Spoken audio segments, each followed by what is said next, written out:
walking down the street and are suddenly assaulted, there's a pretty high chance you're not going to know how to defend yourself. Sad to say, this is a problem many people have. As said by Bagianos, every 98 seconds, someone in the US is sexually assaulted. That means more than 570 people go through this every day in just the United States. Now, this statistic is only about sexual assault. It doesn't even consider all other types, such as aggravated, simple, and physical assaults. This is a problem that is really getting out of hand and making it a scary place to live. People not knowing how to properly protect themselves when needed just encourages the assaulters to keep doing what they're doing because they know if they assault you, there's a high chance that the victim is not going to be able to stop them or fend them off. People want to have the opportunity to learn how to defend themselves, but many just don't have the time. If it comes between school and work or a self-defense class, school and work are most likely going to win out. As said by Model Mugging, in order to be adequately trained in self-defense, it takes a time commitment of 2 to 3 times a week, with each lesson being 1 to 2 hours long. Not only is that quite the commitment, but the person taking the lessons also needs to make time to practice the things they have learned outside of class. Another big factor when determining to take a self-defense class or not is the price, which for a lot of people is the make it or break it. As said by Kay, depending on the area, on average, a private self-defense class costs about $75 a lesson. And when spread out over a few times a week, that really starts to add up. When you take someone who can fit in the time in their schedule and is committed to doing it 3 times a week, that comes out to $224 a week for self-defense classes. When considering these big factors, feeling safe can feel even more out of reach. All high schools in California should have mandatory self-defense classes taught. If high schools taught self-defense classes, it would free up the first big problem, being time. When you're in high school, you go where the teachers tell you to go. So if there were self-defense classes, you would just fit it in your schedule and it would be just like any other normal school day.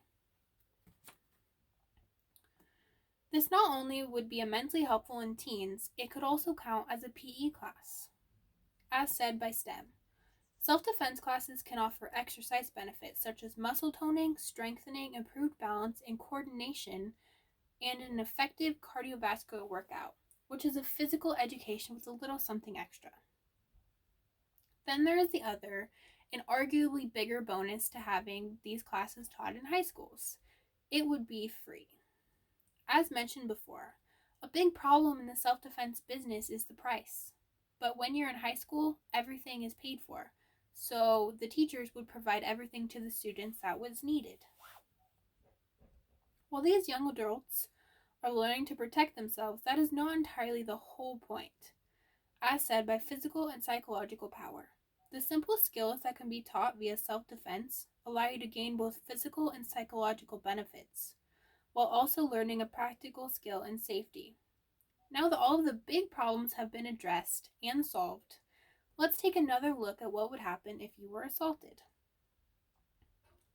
With self-defense classes being taught in high schools, California would be a safer place. Criminals would start to understand that if they assault people, there's a high likelihood that they're going to be stopped.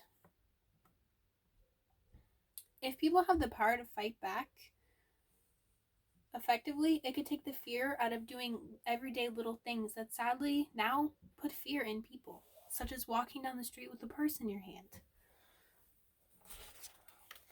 For example, something that this woman couldn't do without being assaulted and having the assaulter win.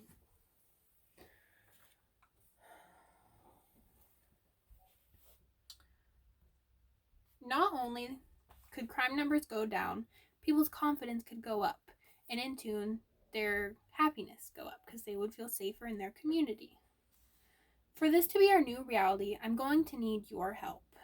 If we can come together as a community, we can make this happen.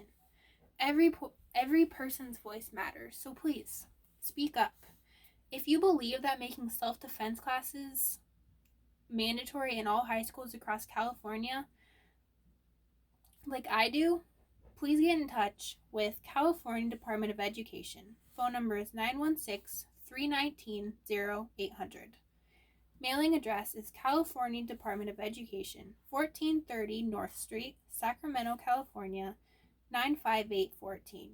If we stick together and pursue this issue, we can make it a reality.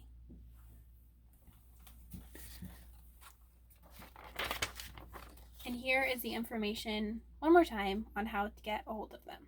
Thank you so much for listening.